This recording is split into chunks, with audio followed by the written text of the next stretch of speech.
This first one is entitled While Driving Home. While driving home the other day, a bewildered tourist got in my way. He looked to the left, he looked to the right, he drove so darn slow we got stuck at a light. And so, while the traffic in front of us crossed, I pulled alongside him and said, "Are you lost?" "I can't find the road to Mount Rushmore," he stated. I gave him directions. He seemed so elated. His name I knew not. He was one of some thousands who descend on us yearly like flies do on cow's ends.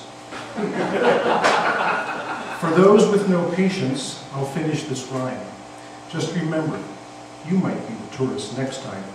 This next one incorporates one of my other loves besides writing and my grandchildren, the game of golf. This is entitled Beneath Aspen Leaves. Playing golf in the autumnal season is a folly beyond any reason. Aye, the weather is fair, with a nip in the air. 'Tis the ball that commits acts of treason.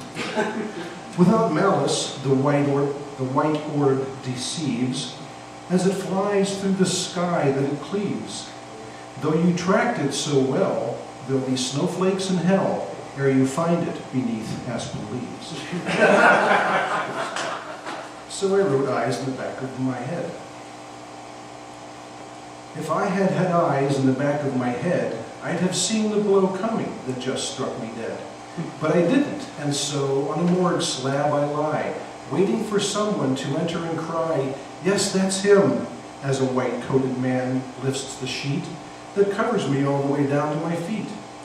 Although it's not funny, I'd laugh if I could, for I never imagined that someday I would put some words in an order to fashion a rhyme that poets would surely consider a crime against all they hold precious, all they hold dear. For you see, I am one of those people they fear, who puts pen to paper and then in some haste writes a poem that may perhaps be in bad taste. But what do I care? As I told you, I'm dead, for I didn't have eyes in the back of my head. So I've got a few lyrics here for you. The rules of our language are quaint and often result in restraint.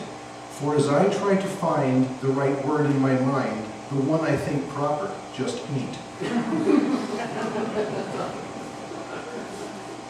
And this one I think is appropriate for our venue tonight. There is a librarian named Melvin, whose middle name, oddly, is Kelvin. Now you might think that I'm truly stuck for a rhyme, but I'm not, because Melvin's reshelvin'.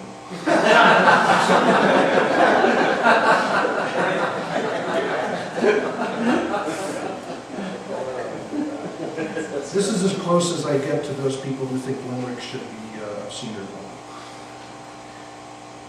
There once was a man from Tangier who invented the perfect brassiere. It fastened in front without strain, pinch, or grunt, unlike others that hooked in the rear. Apparently you have to be familiar with it. I don't know what you're talking about. Two more and then I'll vacate the podium. There once was a man so disdainful that just seeing his face was quite painful. To the circus he went, and once inside a tent, found employment that turned out quite gainful. And lastly, I once knew a girl named Dolores who sang in an all-woman chorus. They knew just one song that they sang all day long, and quite frankly, it really did bore us. Thank you. This is called The Language of My First Interracial Date. The Polish kid from high school is in love with me and plays the tenor sax while I dance with the others. My mother always said to go home with the guy who brung you. You know how it is. Save the last dance for me. Country dances are like that. Rustic, loud, but not so simple. The surrealist airiness born of fear was more my style. and I needed excitement because I'd never been anywhere. To see what was on the other side of the mountain, of the river, down the road. So, I put my hand through the hole in the fence, but when I brought it back, the outcome of this perfectly curious and tongue-tied longing enraged the Polish kid in love who called me chicken shit and lapsed into cliches, rising, I thought then, into common images of the simple, singular life. I thought better of it now. So it's called After a Talk with an Editor. This day won't shine, and I don't feel just right. Down to the last drips of my favorite latte, copy editor's pen at the ready.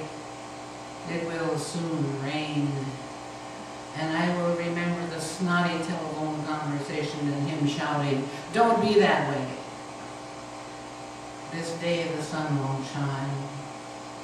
This day I don't know how many doors I have slammed in his calm face, watched rusted leaves falling to the ground from my window under the morning fog. For this day the sun won't shine. From my isolation, I would like to think of simple things like when all the folks of the earth are judged by the height of the sun, to live off our own darkness and put our darkness with our own shadow in the sun's history. So, naturally, I can tell him, don't say another word, for I won't succumb to a straight line, just to be happy, or to breathe, or to turn into something else. It would be a terrible thing, though, if tomorrow I said, this day the sun won't shine. So, this day of war, I was to leave for Cleveland the day he made it home. Great, weighty cottonwoods covered with snow of winter splinter and fall into the wind. Flights canceled, streets filled with wreckers. There may never be peace again. I see him in the backyard behind Treehouse, a boy reading The Far Side, and now he's running from guns. Over 6 feet tall, he looks at himself in the mirror a dozen times, making sure he's not vanished. All afternoon, he carries wood from the snowdrifts. I watch, condemned to witness another generation passing to war. Thank you.